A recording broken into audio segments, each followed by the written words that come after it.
Здравейте! От сега нататък ще правим епизодчета за нашето развиване в Майнкрафт. Това цялото сме го направили за около 2 дена и някой друг час с Chiller Lost, Woodcowers, аз и Dark.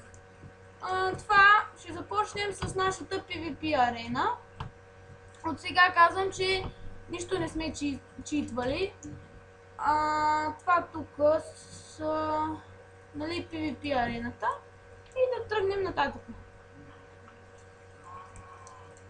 Това тук ни е спалните. Тук е легло на Dark и Woodcowers.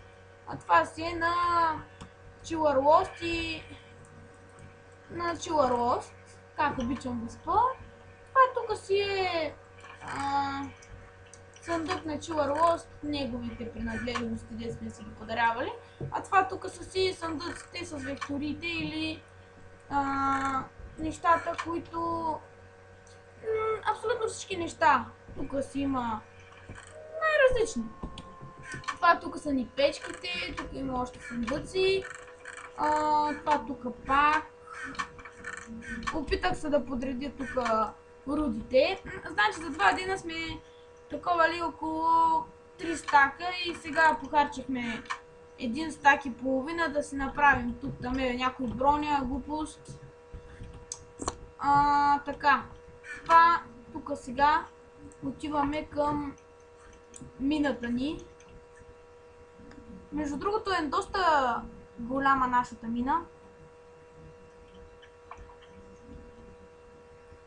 Даже стигнахме и до началото. До края на света. Да. Долу. Обикновено там се намират диаманти.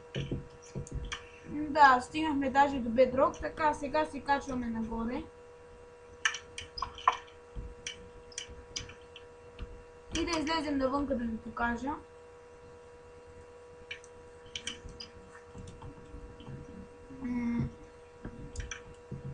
Така, сега сме тук навън. Значи ще започнем тук. Това е нашето кошче или камина, както искате го наричайте.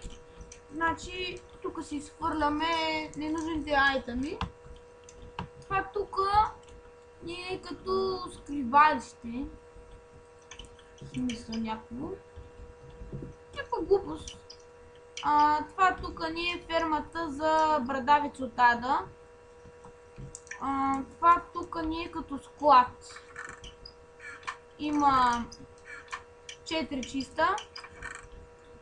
Имаме сълза, 2 сълзи от газ и други глупости.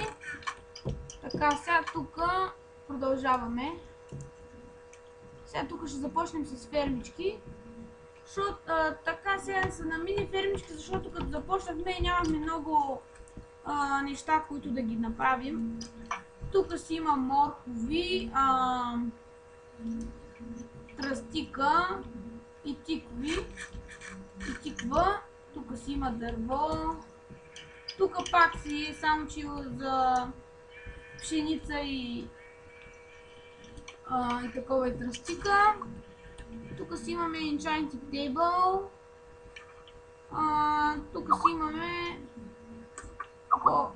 портал към ада и това е гъба. Тук имаме ферма за овце. Ферма за овце и ферма за крави. Ето, сега ще скача. Ето.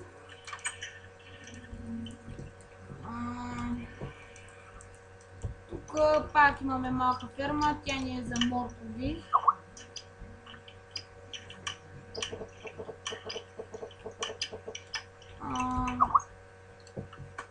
И това е долу-горе. Не долу-горе, това е какво сме направили за 2 дена. Ще правим и епизоди. Сега ще си правим нов World. И ще си правим епизоди. Ако някой иска да оцелява с нас, да пише на лично съобщение. И това е долу горе. Това беше от нас. Ще се видим в другия клип.